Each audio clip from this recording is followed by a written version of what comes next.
जय हिंद। मैं आज बात करूंगा मध्यकालीन भारत के इतिहास की। और ये हमारी इंट्रोडक्शन के बाद में दूसरी क्लास होगी। मैंने पिछले वीडियो में आपको बताया था मध्यकालीन इतिहास में कौन कौन से टॉपिक पढ़ने मुझे। इतिहास को मैंने 3 भागों में बांटा था और 3 भाग प्राचीन इतिहास, मध्यकालीन इतिहास और आधुनिक भारत का इतिहास, इन 3 पार्ट में मैंने बांटा था। और ऐसे 3 पार्टों को बांट के मैंने पढ़ूंगा अलग अलग। तो आज मैंने पढ़ना है मध्यकालीन भारत का इतिहास।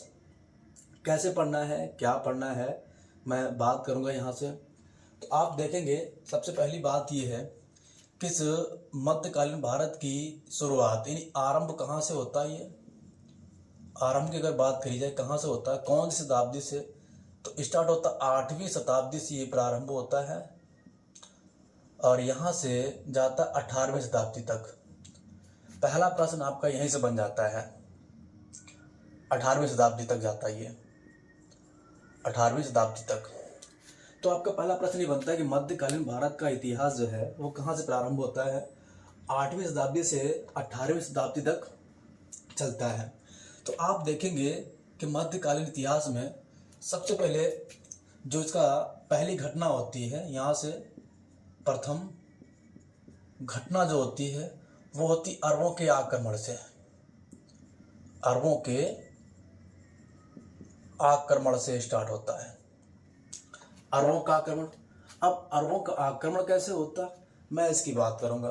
तो आप देखेंगे कि इधर भारत वाले अगर बात करूं, भारत के भाग में इधर भारत आपको याद रखना है और इधर आपको अरब देखना है। मैं अरब को और भारत इन दोनों के सापेक्ष बात करूंगा। तो आप देखेंगे भारत में एक स्थान होता है, इधर ये भारत का स्थान और इधर वाला स्थान ये होता है। इधर ये हिस्सा होता है सिंध का, सिंध। तो सिंध में कौन कौन शासक आए, कैसे हुआ, मैं उसकी बात करूंगा। और इधर अरब में क्या हुआ, तो आप देखेंगे सऊदी अरब में 570 ईस्वी में, सऊदी अरब में एक स्थान है जहां बोलते हैं मक्का। और इसी मक्का में 570 ईस्वी में जो इस्लाम धर्म के प्रवर्तक होते हैं, इस्लाम धर्म के प्रवर्तक हजरत मोहम्मद साहब, इनका जन्म होता है 570 ईस्वी में। इनका जन्म होता है, जी इस्लाम धर्म के प्रवर्तक होते। इतिहास में इन्हें कई नामों से जाना जाता है। जैसे पैगंबर की बात कर लूं तो पैगंबर आप देखेंगे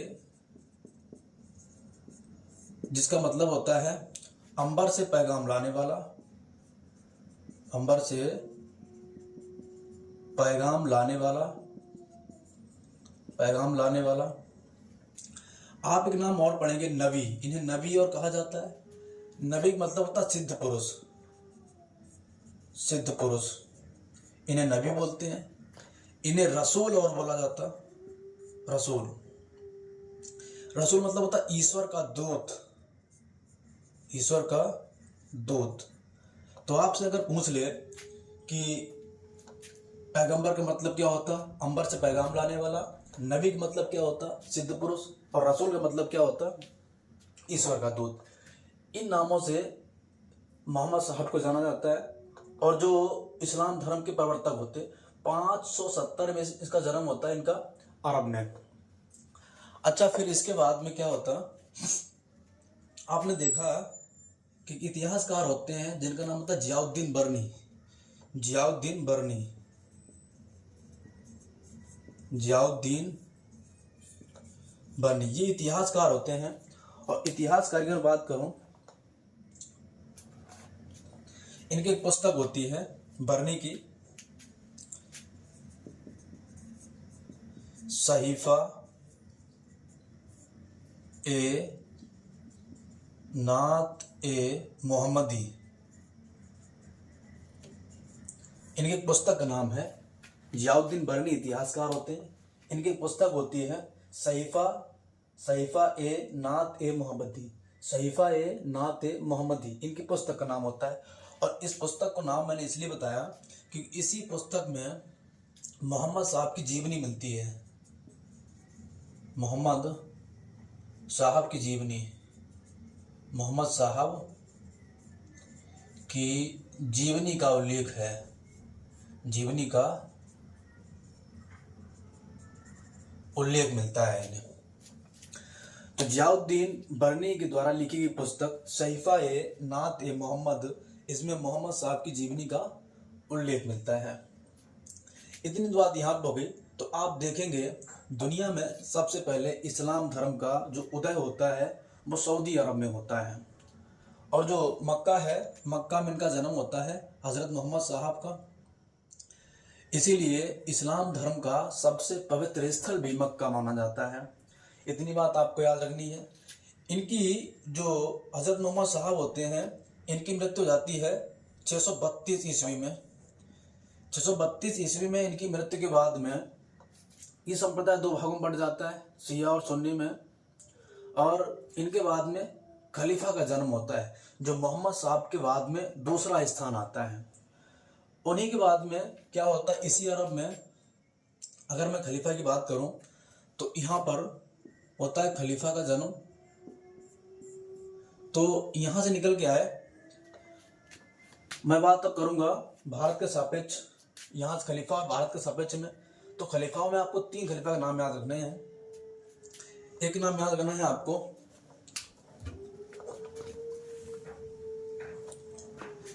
इसे लिख लेना, मैं इसे हटा दे रहा हूं।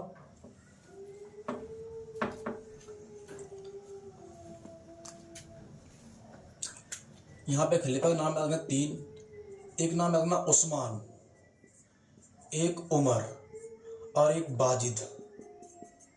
ये 3 नाम आपको याद रखने हैं। जब मैं अरबों के आक्रमण की बात करूंगा तब आपने देखा कि उस्मान जो है ये ऐसा पहला खलीफा था, सर्वप्रथम भारत पर आक्रमण करवाया, इसने करवाया। तो आपसे अगर पूछ लें कि ऐसा कौन सा खलीफा था जिसने भारत पर पहली बार आक्रमण करवाया, वो था उस्मान। लेकिन ये असफल रहा, असफल रहा। इसके बाद में खलीफा होता है अरब में उमर। ये 636 में भारत पर आक्रमण करता है, लेकिन ये भी असफल रहता है, ये भी असफल होता है। फिर खलीफा होता है बाजिद। बाजिद इसके टाइम पे अरब का जो गवर्नर होता है, अरब का गवर्नर वो होता अल हज्जाज। अल हज्जाज 711 ईस्वी में आक्रमण करवाता है भारत पर, लेकिन ये असफल होता है, ये असफल हो जाता है 711 ईस्वी में। फिर क्या करता है, एक बार फिर अल हज्जाज वाजिद से आज्ञा मांगता कि मुझे एक मौका और दिया जाए, युद्ध करने का, आक्रमण करने का, भारत पर एक मौका और दिया जाए। तो वाजिद जो होते हैं इसको एक मौका और देते हैं। तो आपको याद रखना है, अल हज्जाज दोबारा से फिर एक मौका मांगता है, इसको मौका मिलता है, चांस मिलता है दोबारा से युद्ध करने के लिए। तो क्या करता है, ये सबसे पहले एक रणनीति बनाता है। इसको एक बढ़िया सैनिक चाहिए था, सो इसके पास नहीं था।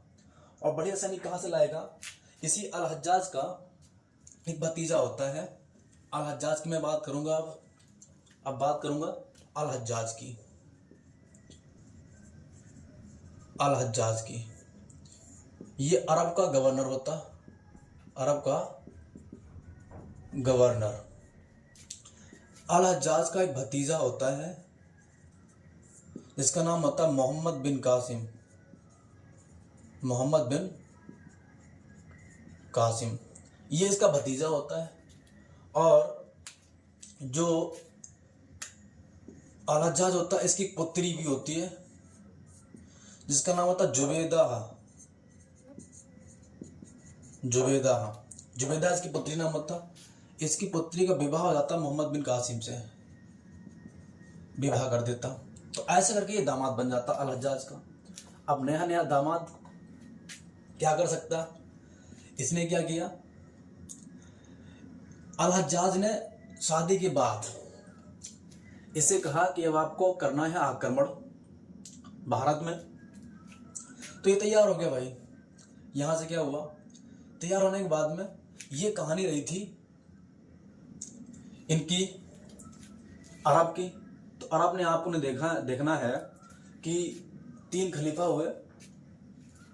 एक उस्मान जिसने भारत पर पहली बार आक्रमण किया, एक होता है उमर 636 में करता आक्रमण, ये भी असफल रहता है। फिर होता है बाजिद, ये भी कई बार करता है आक्रमण लेकिन असफल होता है। फिर 712 ईस्वी में अल हज्जाज जो सऊदी अरब का गवर्नर होता, वो भारत पर करता है आक्रमण। और किसके माध्यम से करता, मोहम्मद बिन कासिम के माध्यम से आक्रमण करता है, जो इसका दामाद होता है। पहले भतीजा होता, बाद में जुबैदा का विवाह कर देता है मीर कासिम, मोहम्मद बिन कासिम से। तो इस प्रकार से यहाँ पर अरब की बात हो गई। अब मैं बात कर लूँ भारत के सापेक्ष। भारत ने आपको देखना है कि यहाँ क्या हुआ, ये वाला जो प्रांत होता है, ये वाला प्रांत, ये सिंध वाला प्रांत होता है। यहाँ पर क्या था उस टाइम पे, यहाँ पे आपको देखना है कि जो शासन था उस व्यक्ति का नाम था, अब मैं बात करूंगा सिंध की। यहाँ पे जो शासन था साहसी राय का। साहसी राय एक नाम का व्यक्ति था, साहसी राय। ये साहसी राय का शासन था यहाँ पे। और साहसी राय का पुत्र होता है शाहीराज। ये इसका पुत्र होता है शाहीराज। साहसी राय का पुत्र शाहीराज बनता है यहाँ का शासक। और शाहीराज के बाद में इसका जो पुत्र होता है, शाहीराज का पुत्र राय साहसी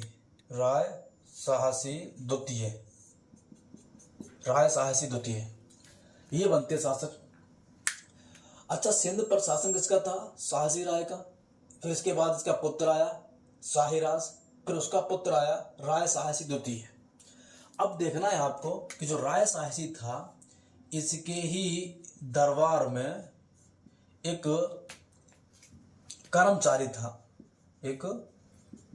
कर्मचारी था और उसका नाम था चाच। इस कर्मचारी का नाम क्या होता है, चाच। और ये चाच होता है ब्राह्मण, ये होता है ब्राह्मण, ये ब्राह्मण होता है। इसके बाद में क्या होता, ये अपनी योग्यता के बल पे, जो चाच होता है वो अपनी योग्यता के बल पे सिंध का मंत्री बन जाता है। और जैसे ये मंत्री बनता है तो दुर्भाग्यवश क्या होता है कि राय साहसी की मृत्यु हो जाती। राय साहसी की मृत्यु होती है और मृत्यु के बाद में जो राय साहसी की विधवा, यानी इसकी पत्नी जो थी विधवा, वो क्या कर लेता है, चाच उससे अपनी शादी कर लेता है, उसी विधवा से। शादी करने के बाद में राय साहसी की पूरी ब्रेक चाच के हाथ में, और ब्रेक जब हाथ में तो शासन भी उसके हाथ में। तो आपने देखा कि चाच जो है, इसकी मृत्यु के बाद में जो राय साहसी होता है, इसकी विधवा पत्नी से विवाह कर लेता है। विवाह कौन कर लेता, चाच। और जब ये विवाह कर लेता है तो इससे 3 संतानें होती हैं। इसी चाच से, इस चाच से होती है 3 संतान। और उन 3 संतान की अगर मैं बात करूं तो इसमें इसके 2 पुत्र होते हैं। 2 पुत्रों में एक नाम था दाहर सिप और एक नाम होता दाहिर। एक पुत्री होती है। तो खैर आपको इतना याद नहीं रखना है, आपको याद करना है 2 पुत्र दाहर सिप और दाहर।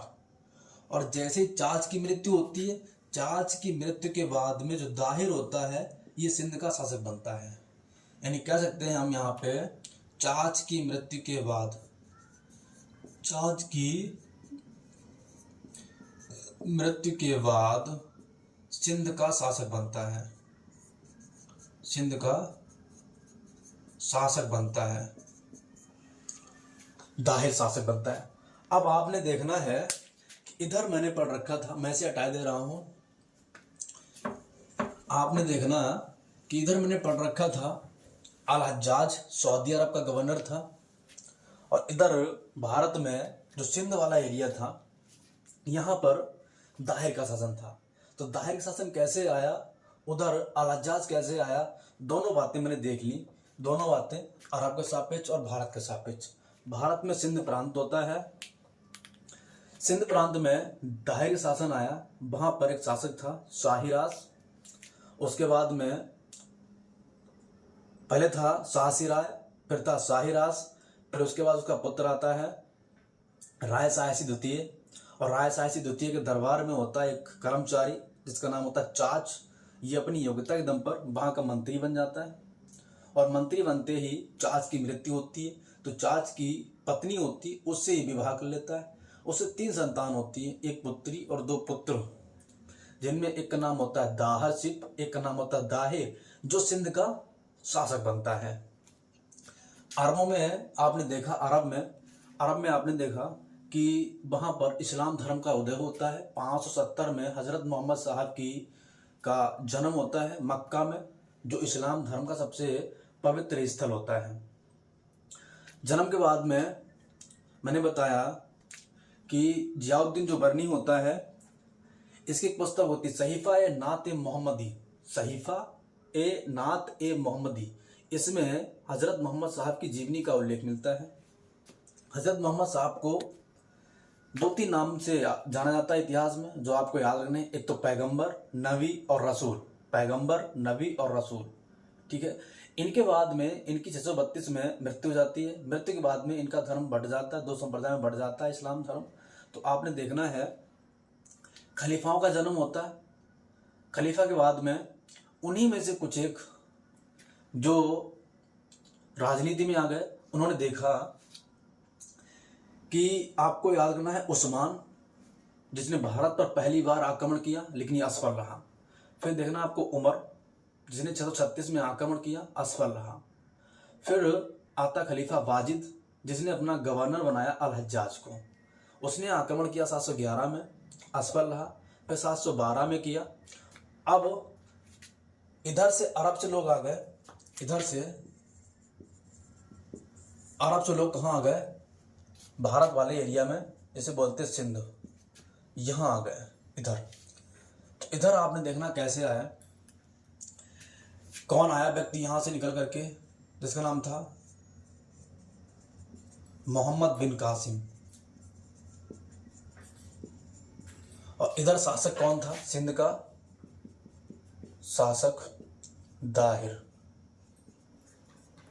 आई होप कि ये अरबों की कहानी आपको अच्छे से समझ में आई होगी। अब मैं मैन जो बात है, जो पेपर में पूछी जाती है, तो कहानी थी मैंने आपको बता दी। अब जहां से प्रश्न बनते हैं, यहां से प्रश्न बनते हैं।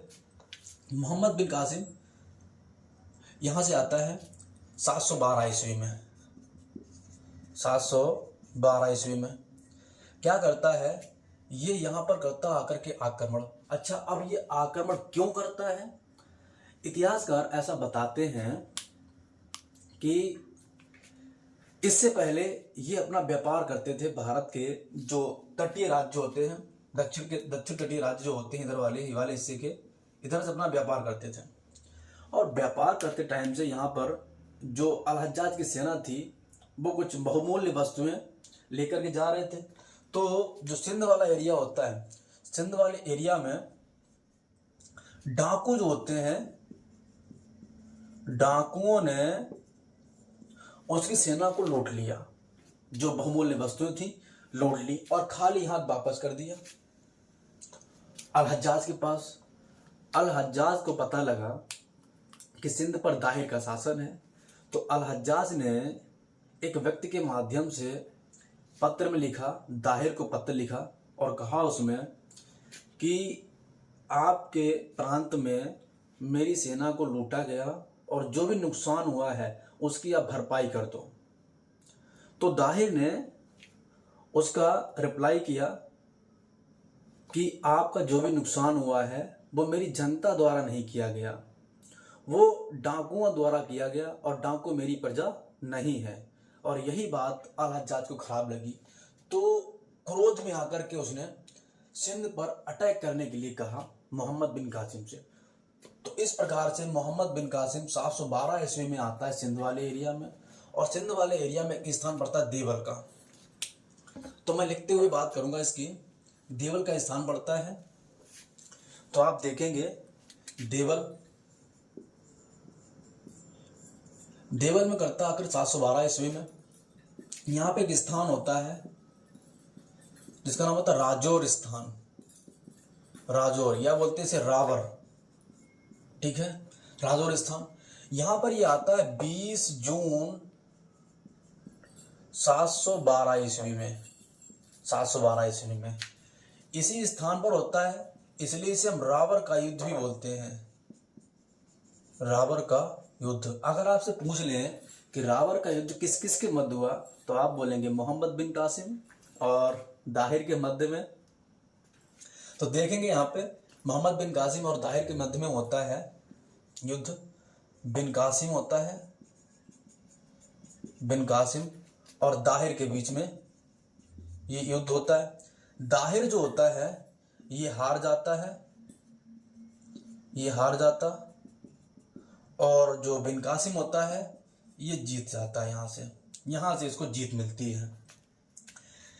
इस युद्ध में ऐसा माना जाता है जो दाहिर था इसकी मृत्यु हो जाती है, और इसकी मृत्यु के बाद में दाहिर की 2 पत्नी होती है, 2 पत्नियां होती हैं, और उनमें से एक का नाम होता है रानी बाई,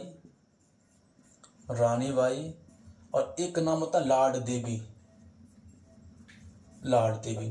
एक का नाम होता है रानी बाई, एक का नाम होता है लाड देवी। और जो रानी बाई होती है, रानी बाई ये मोहम्मद बिन कासिम का सामना करती हैं, बड़ी बहादुरी के साथ में सामना करती हैं। अंततः हुआ ये रानी बाई, उन्हें लगा कि मैं नहीं जीत पाऊंगा इससे, तो रानी बाई ने क्या किया, दाहिर के साथ में सती हो गई दाहिर के साथ में। तो आपको एक बात और यहां से याद रखनी है कि जो रानी बाई थी, रानी बाई सती हुई दाहिर के साथ। मध्यकालीन इतिहास में सती प्रथा का ये पहला उल्लेख होता है, जो दाहिर की पत्नी रानी बाई दाहिर के साथ में सती हो जाती हैं। तो आपको ये बहुत महत्वपूर्ण प्रश्न है, याद रखना। रानी बाई सती होती, सती प्रथा का प्रथम उल्लेख मध्यकालीन इतिहास में कौन सा होता है, तो आप बोलेंगे रावर के युद्ध में दाहिर की पत्नी रानी बाई का सती होना। इतनी बात याद रखनी है।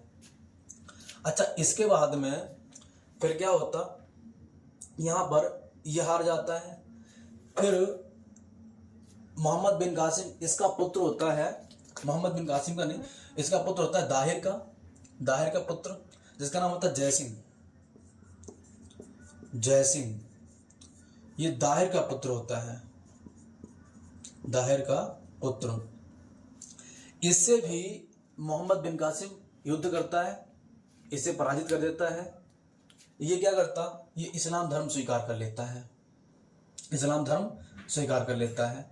इस प्रकार से मोहम्मद बिन कासिम ने भारत में आक्रमण किया। तो एक बात और आपको याद रखनी है, भारत पर आक्रमण करने वाला प्रथम मुस्लिम शासक कौन था? भारत पर आक्रमण करने वाला प्रथम मुस्लिम शासक, तो ये बात लिख लेनी है, भारत पर आक्रमण करने वाला प्रथम मुस्लिम शासक जो होता है उसका नाम होता है मोहम्मद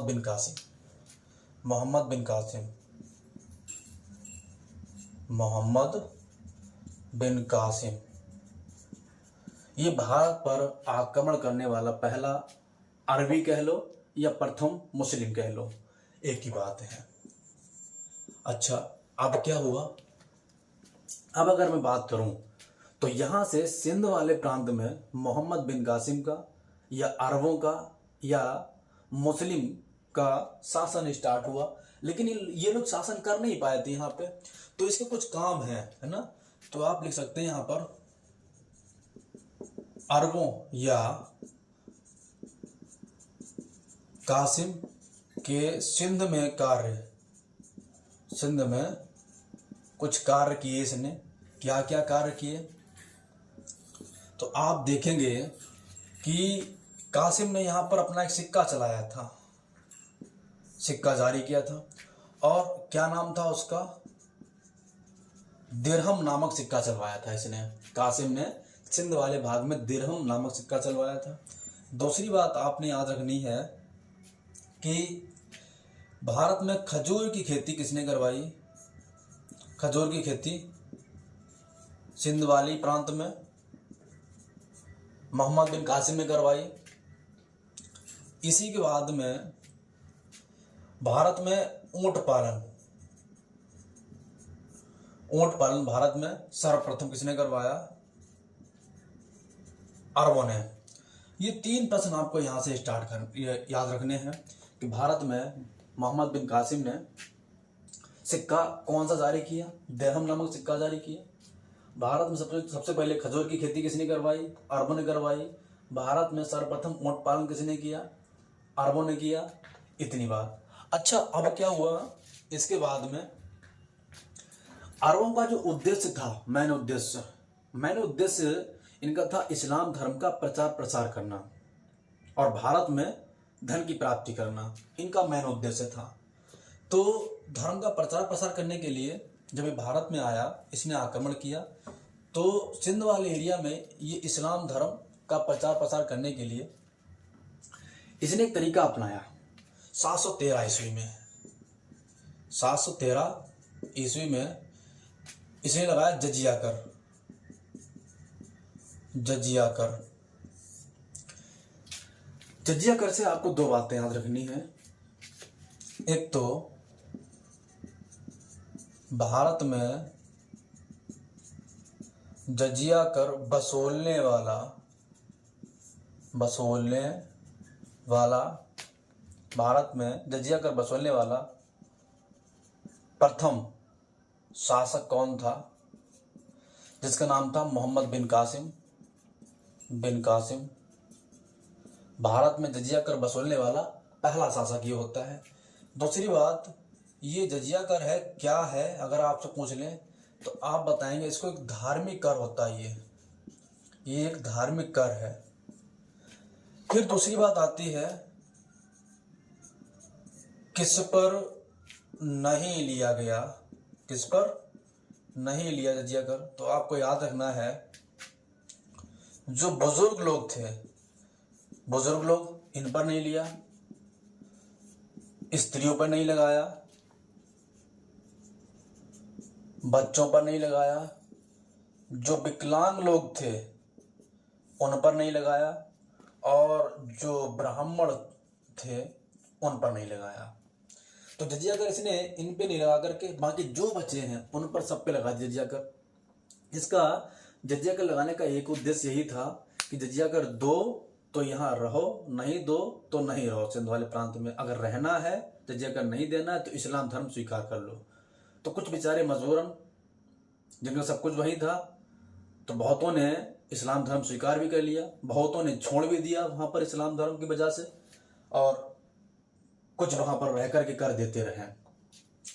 अब क्या होता है, यहाँ पर एक बात आपको याद रखनी है, इसका 713 के बाद में इसने जब लगा दी जजिया कर, इसने मुल्तान पर आक्रमण किया था, मुल्तान पर आक्रमण किया मोहम्मद बिन कासिम ने 713 ईस्वी में, 713 ईस्वी में मुल्तान पर आक्रमण किया। तो आपको यहाँ से याद रखना है कि अरबों का भारत पर अंतिम आक्रमण कौन था, मुल्तान आक्रमण। अरबों का भारत पर अंतिम आक्रमण, अंतिम आक्रमण था ये। यहाँ से क्या हुआ, यहाँ से मोहम्मद बिन कासिम को अपार संपत्ति मिली थी, बहुत ज़्यादा सोना मिला था, इसलिए मोहम्मद बिन कासिम ने इसे स्वर्ण नगरी नाम दिया। क्या? स्वर्ण नगरी नाम दिया इसको। लिखना इसमें, कासिम ने इसे स्वर्ण नगरी कहा, स्वर्ण नगरी कहा। इतनी बात आपको याद रखनी है। क्यों कहा? क्योंकि इसको यहाँ से बहुत ज़्यादा सोना मिला था, बहुत ज़्यादा धन संपदा मिली थी, इसीलिए मोहम्मद बिन कासिम ने इसको स्वर्ण नगरी की संज्ञा दी। तो आप देख लेंगे इस प्रकार से अरबों का आक्रमण भारत में होता है।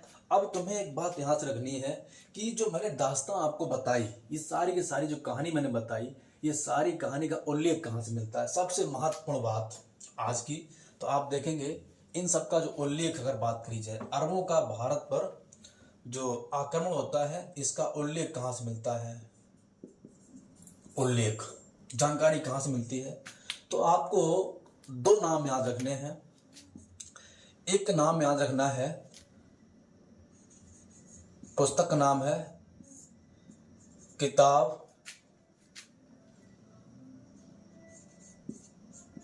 फुतूह अल-वल्दानी, अल-वल्दानी, किताब फुतूह अल-वल्दानी। जो फुतूह अल-वल्दानी पुस्तक होती है, जो पुस्तक फुतूह अल-वल्दानी होती है, इसके लेखक होते हैं बिलादुरी, बिलादुरी इसके लेखक होते हैं।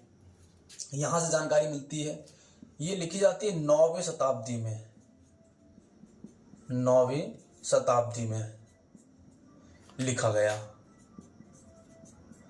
एक पुस्तक और होती है जिसका नाम होता है चचनामा।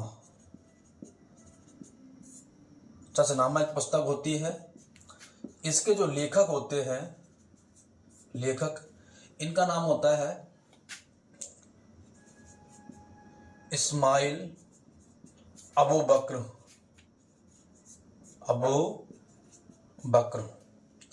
या अमीर मासूम। कहीं कहीं आपको अमीर मासूम मिल सकता है, कहीं कहीं पर आपको अबू बकर मिलेगा, तो आप कंफ्यूज नहीं होइएगा। मैंने दोनों नाम लिख दिए यहाँ पर। चचनामा जो ग्रंथ होता है, इसके लेखक होते हैं इस्माइल अबू बकर या अमीर मासूम। ये लिखी जाती 13वीं शताब्दी में, 13वीं शताब्दी में। तो उल्लेख इसका देखना है आपको। जो कहानी मैंने आपको बताई है अरबों के आक्रमण की, भारत पर कैसे आक्रमण किया, कौन शासन था, सिंध की स्थिति क्या थी, अरब की स्थिति क्या थी, कैसे अरब से आए, कौन कौन लोग आए, ये सारी की सारी कहानी आपको कहाँ मिलेगी? किताब फुतूह अल-वल्दानी पुस्तक से और दूसरी चचनामा पुस्तक से। ये जानकारी आपको अरबों के आक्रमण से इसकी जानकारी मिलती है यहाँ से। तो इस प्रकार से अरबों का आक्रमण स्टार्ट होता है। इसके बाद में मैं जो पढ़ूंगा टॉपिक वो होगा तुर्कों का आक्रमण। तुर्कों में आप पढ़ेंगे महमूद गजनवी को। तो वहाँ से गजनी वंश की स्थापना होती, कैसी बात होती, यहाँ पे कैसे इसकी स्थापना होती, मैं कल करूँगा इसकी बात। तो आप यहाँ पे देखा कि मध्यकालीन भारत के इतिहास में आपने पढ़ा अरबों का आक्रमण। तो अरबों का आक्रमण कैसे होता, कैसे हुआ, दो आप बातें याद रखनी है, एक सिंध वाला और एक अरब की स्थिति।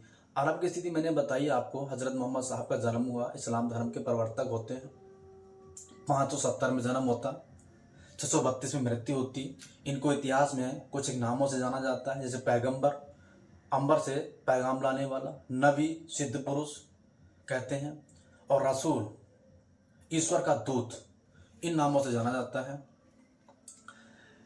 एक पुस्तक होती है जिसका नाम होता है तारीख नाते मोहम्मदी। यहाँ से जानकारी मिलती है उनकी जीवनी हजरत मोहम्मद साहब की।